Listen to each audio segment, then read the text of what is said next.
The double liberation. Why self marriage to purpose must come first. Good morning, everyone. Thank you for being here today. I recently had the extraordinary privilege of sitting down with Serelda Herbin, a visionary whose work has fundamentally transformed how we understand Black excellence and leadership development. To call Serelda merely influential would be a profound understatement. She is a revolutionary thinker whose methodology has liberated thousands of Black women from the invisible chains that have historically bound their potential. Her approach to empowerment doesn't just change careers, it transforms lives, reshapes organizations, and challenges entire industries to recognize the power of authentic, purpose driven leadership. What makes Serelda's perspective so powerful is her unflinching commitment to truth telling, challenging us to look not just at external barriers, but at the internal work required for true liberation. Her insights cut through conventional wisdom with surgical precision, offering a roadmap that feels both radical and deeply intuitive. Today, I want to share with you the profound insights from my conversation with Serelda that could fundamentally change how we approach personal and professional growth, especially for those navigating spaces not designed with them in mind. We often think about success in terms of breaking barriers, don't we? Shattering glass ceilings, demanding seats at tables, fighting systems of exclusion. And these battles are real, necessary, and ongoing. But what if I told you that the most significant obstacle to Black excellence isn't always what's outside of us? What if, as Serelda so eloquently articulated, the greatest barriers are often the ones we've internalized? This is the counterintuitive truth that stopped me in my tracks during our conversation. While we're fighting external battles, and we must continue those fights, many of us are simultaneously wrestling with internal limitations that were never ours to begin with. Let me be clear about something. This isn't about blaming individuals for systemic problems. The systems are real, the discrimination is real, the bias is real. But Sorrell insight cuts deeper. True empowerment, she suggests, requires double liberation, both external and internal. The foundation of this approach is what Sorelda calls marrying yourself to your purpose first. It's about committing so deeply to why you're here that everything else flows from that wellspring. This means doing the hard inner work, healing from generational wounds, embracing your full story, and liberating yourself from beliefs designed to keep you small. When we focus exclusively on external battles, we miss half the equation. We fight for seats at tables without first asking whether those tables align with our deepest purpose. We chase validation in spaces that may never fully see us while neglecting the power that comes from being rooted in what we were born to do. This perspective fundamentally challenges how we think about leadership development, especially for Black women. It suggests that before we can fully show up for others, before we can lead organizations, movements, or communities, we must first be married to our purpose. Let me share three key insights from my conversation with Serelda that illuminate this approach. First, you must be married to your purpose before you can fully show up for anyone or anything else. Your deepest impact comes when you are rooted in what you were born to do. This isn't selfish, it's strategic. It's about building from a foundation of clarity rather than reaction. Second, internal liberation is as essential as breaking external barriers. True success demands healing from generational wounds and rewriting limiting narratives about who we are allowed to be. This means confronting the voices, sometimes our own, that tell us to shrink, to be grateful just for being included, to accept less than we deserve. Third, community matters, but it starts with self honesty.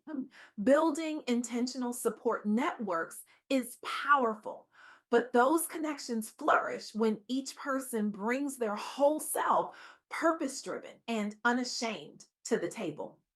These insights aren't just theoretical. They're being lived out by remarkable women whose stories Serelda shared with me. Consider Shireen Hatcher, a visionary leader whose journey has inspired Black professionals nationwide. Shireen faced not only systemic racism in corporate spaces, but also personal doubts rooted in generational trauma, a sense of needing permission just to be at the table. What made her approach revolutionary was her commitment first to her own healing. She created mentorship circles, focused on storytelling, engaged in therapy for trauma recovery, and participated in leadership programs centered around identity affirmation. But she didn't stop with personal transformation. Raised in an environment where success meant survival rather than thriving, Shireen realized she had spent years shrinking herself until she chose radical honesty about her dreams and acted on them publicly. This internal liberation became the foundation for external impact. Her approach led others in her network not just toward individual promotions or startup launches, but toward collective advocacy efforts that changed hiring practices across several organizations. She founded a national leadership initiative now operating in 5 major cities, published research cited by equity advocates, and mentored hundreds of emerging leaders through workshops. What's remarkable about Shireen's story is how her internal work created external ripples.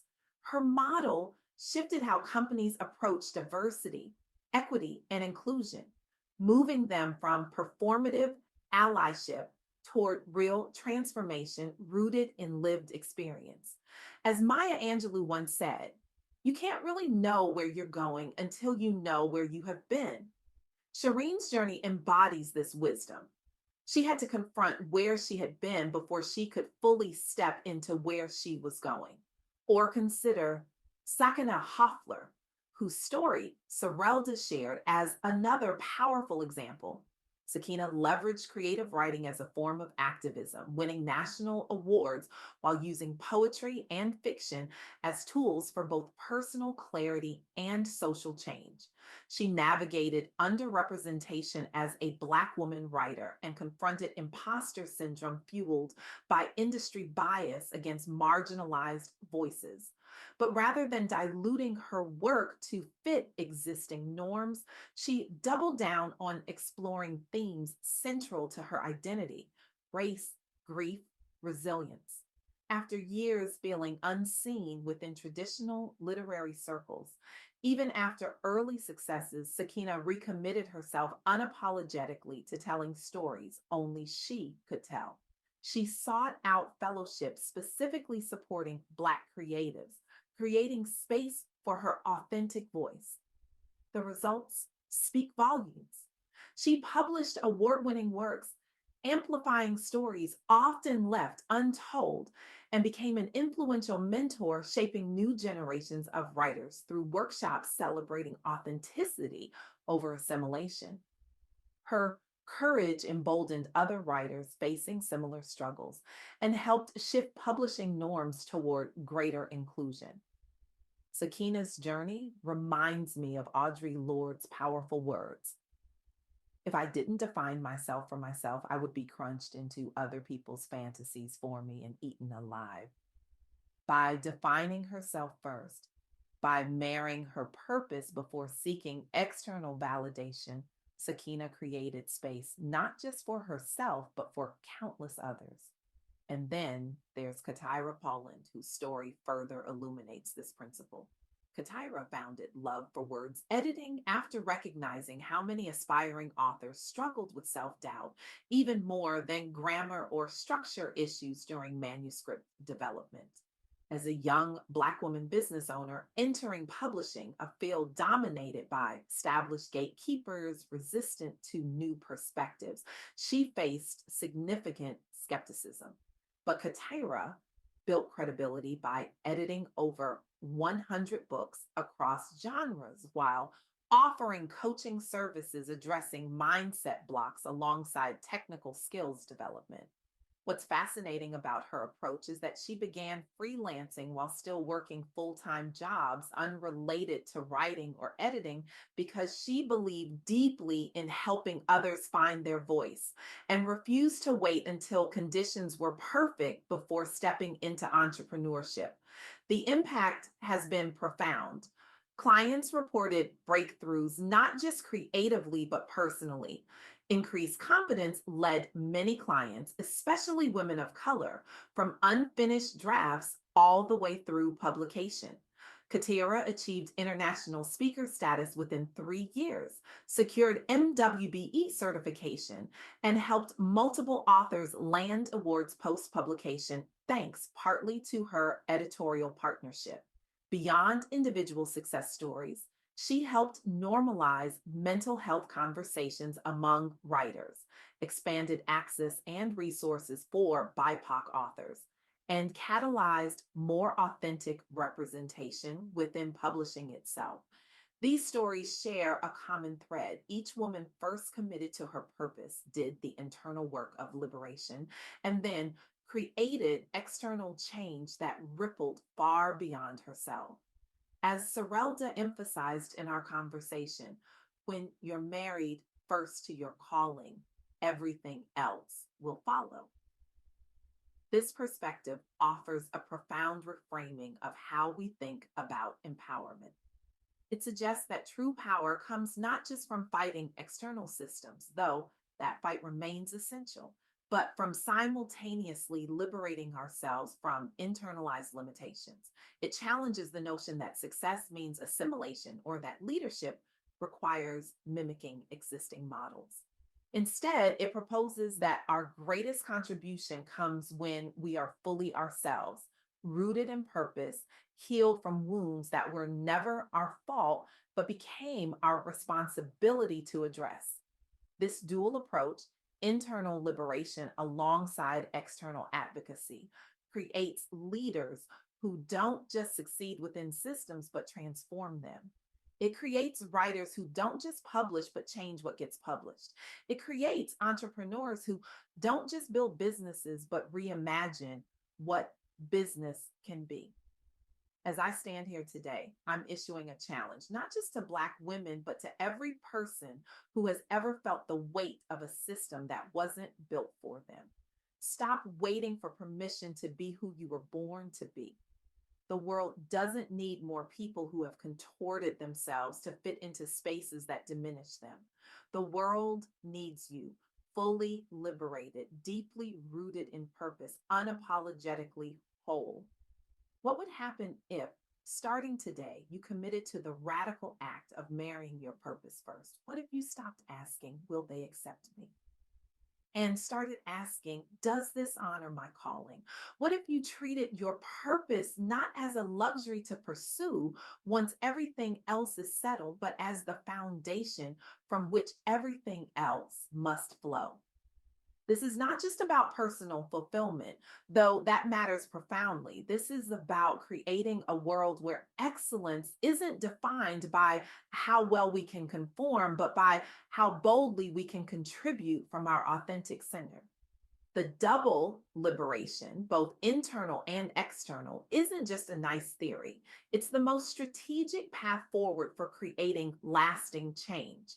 Because when we are married first to our purpose, we don't just take seats at tables, we build entirely new tables that serve everyone better.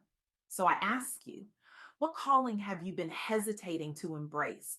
What purpose have you been waiting for permission to pursue? What internal liberation work must you do before you can fully show up in the external battles that matter to you? The time for waiting is over. The world needs your unique medicine. Marry your purpose first and watch how everything else follows. Thank you.